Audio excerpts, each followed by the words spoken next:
a horizontal surface.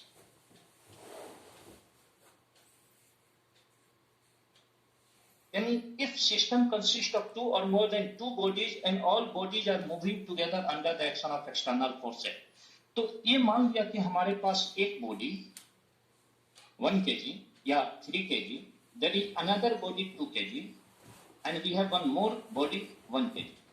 So if a system consists of two or more than two bodies and these all bodies are moving together, ये सारे body एक साथ move कर रहे हैं under the action of external force F.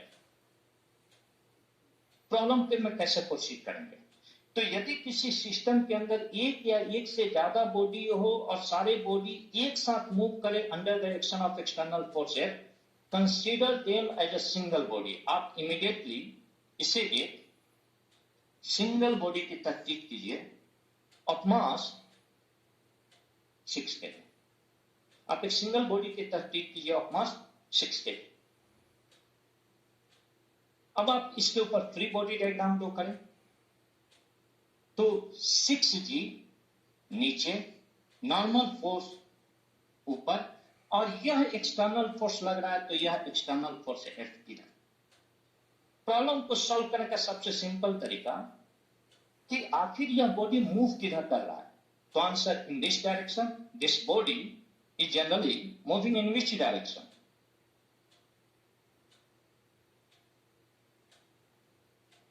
इस force के कारण यह तीनों बॉडी एक साथ आगे की तरफ मूव कर रहा है. तो मोशन के डायरेक्शन में आप एक्स एक्सेस ले लीजिए और मोशन के परपेंडिकुलर में आप वाई एक्सेस ले लीजिए. ठीक है? तो हमने यहां पर ओरिजिन लिया और मोशन के डायरेक्शन में X axis, this is X axis, और इसके परपेंडिकुलर में वाई एक्सेस.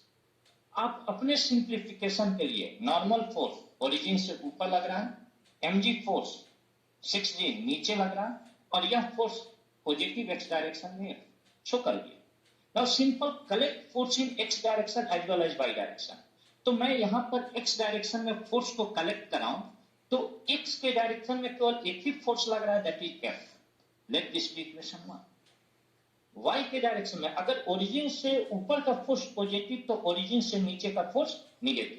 तो अगर आप वाई डायरेक्शन में फोर्स को ले रहे हैं तो यह फोर्स ऊपर, दैट इज N, और यह 6g नीचे, तो -6g. This is second force. Now force is generally equal to mass into acceleration. तो आप इमीडिएटली यहां से Fx force is generally equal to mass of this body. ठीक है, मैं फॉर्मूला लिखा हूं. Fx force is generally equal to mass into acceleration in x direction. और Fx force आपके पास क्या है? F m and acceleration in x direction. m का वैल्यू हमारे पास यहाँ क्या है? that is 6. वैल्यू पुट कीजिए. F is equal to 6 ax, and therefore acceleration in x direction is equal to F upon 6. लेकिन y डायरेक्शन में second equation में y direction का क्या रोल है?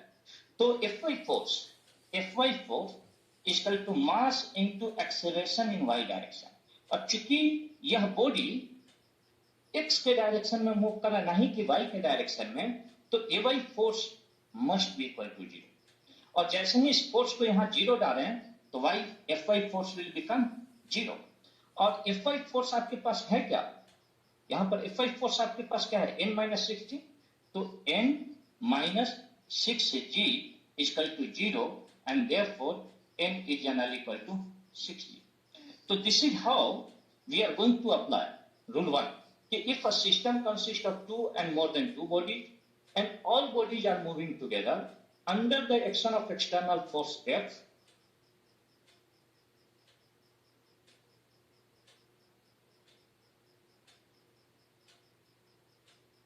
this will be friction we are going to study in next chapter.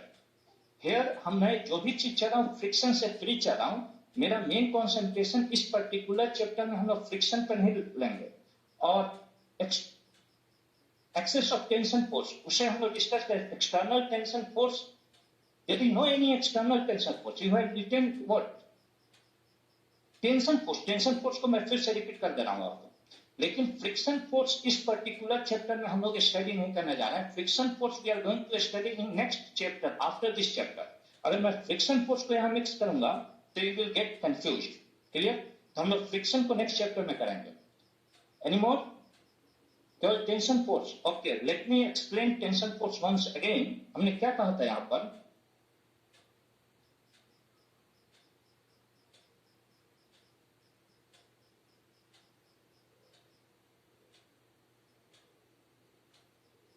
हमारे पास tension force था. हमने कहा था क्या कि टेंशन एक तरह का फोर्स है जो या तो रोप, वायर, थ्रेड या स्ट्रिंग में लगेगा. क्लियर? तो टेंशन एक तरह का फोर्स है, या तो वह वायर में लगेगा, रोप में लगेगा, थ्रेड में लगेगा या स्ट्रिंग में लगेगा. क्वेश्चन कि वह टेंशन फोर्स लगेगा कब? यही तो जब भी स्ट्रिंग टॉट होगा, यानी जब भी स्ट्रिंग टाइट होगा तभी उसके ऊपर टेंशन फोर्स लग सकता है. अगर स्ट्रिंग टाइट नहीं होगा तो टेंशन फोर्स नहीं लगेगा. कैसे हम लोग समझे? तो मैंने एक एग्जाम्पल दिया था कि मान लिया, मैंने यहां पर एक एग्जाम्पल लिया कि मान लिया कि हमारे पास कोई एक ब्लॉक है जो एक रस्सी से अटैच है. हमने इस रस्सी को पकड़ा और पुश किया, धक्का दिया. जैसे ही धक्का देंगे तो स्ट्रिंग बिकम सेलेक्टेड. स्ट्रिंग क्या हो जाएगा?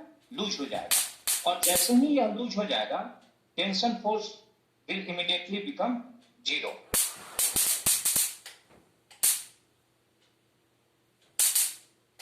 ओके, मैं एक्सप्लेन कर रहा हूं, ध्यान देना. टेंशन फोर्स आप फिर से समझिए, मैं फिर से रिपीट कर रहा हूं सारे काम को. ओके,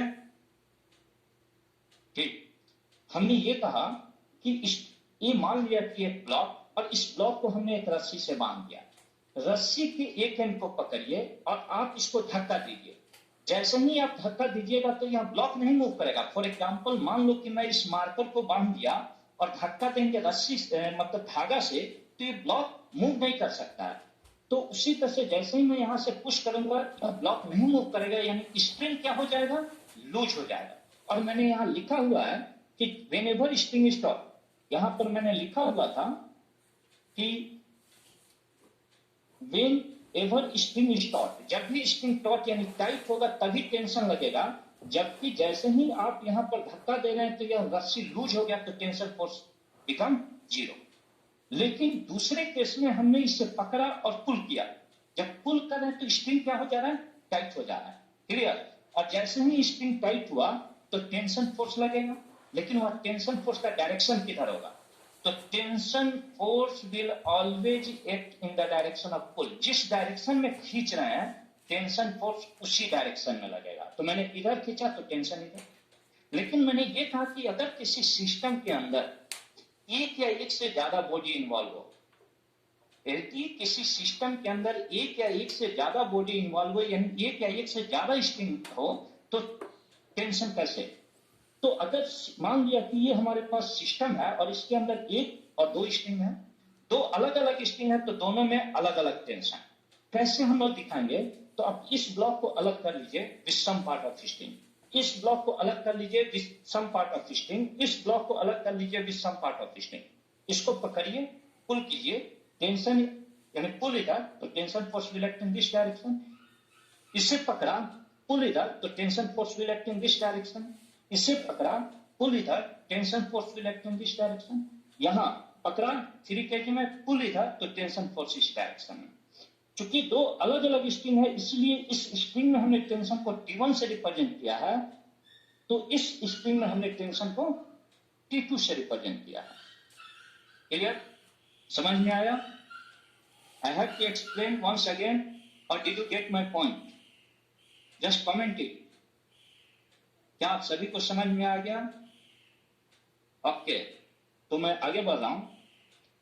हमने सेम सिचुएशन में लिया कि ये हमारे पास एक ब्लॉक है, यहां पर हमने ब्लॉक लिया और इस ब्लॉक को हमने एक दीवार से अटैच कर दिया और दूसरा को यानी कि सीलिंग वाले दीवार से, और दूसरा को हमने एक वर्टिकल वॉल से, और कहा कि आप इसके ऊपर फ्री बॉडी डायग्राम ड्रॉ करें. चूंकि इसका मास है तो ग्रेविटेशनल फोर्स वर्टिकली डाउनवर्ड, यह स्ट्रिंग है तो टेंशन इधर, यह स्ट्रिंग है तो टेंशन इधर. और इस चीज को इजिली समझने के लिए हमने इस ब्लॉक को अलग कर दिया था. आप धारा को पकड़िए, पुल इधर, टेंशन इधर, इसी चीज को यहां शो कर दिया. पुल इधर हमने यहां शो कर दिया, ग्रेविटेशन नीचे। फ्रिक्शन हम लोग नेक्स्ट चैप्टर में डिस्कस करेंगे। ये चैप्टर खत्म होने के बाद हम लोग फ्रिक्शन पे जाएंगे। मैं यहाँ पर जो भी चीज चल रहा हूँ फ्रिक्शन से फ्री चल रहा हूँ। जैसे ही मैं फ्रिक्शन लूंगा problem will become more complicated, जो हम लोग नेक्स्ट चैप्टर में डिस्कस करेंगे। हमने एक दूसरा सिचुएशन लिया था, कॉन्टेक्ट में था नॉर्मल ऊपर, ग्रेविटेशनल इधर, हमने पकड़ा पुल इधर तो टेंशन इस डायरेक्शन में, एक्सटर्नल फोर्स इधर तो एक्सटर्नल फोर्स इधर, एंड सो ऑन। वही चीज मैंने सारे चीज में डिस्कस करते हुए गए थे। आप जो भी आपके पास बुक अवेलेबल हो, इस तरह के बॉडी में केवल फ्री बॉडी डायग्राम ड्रॉ करने की प्रैक्टिस कीजिएगा। Clear? Note any other external thing. Okay, thank you.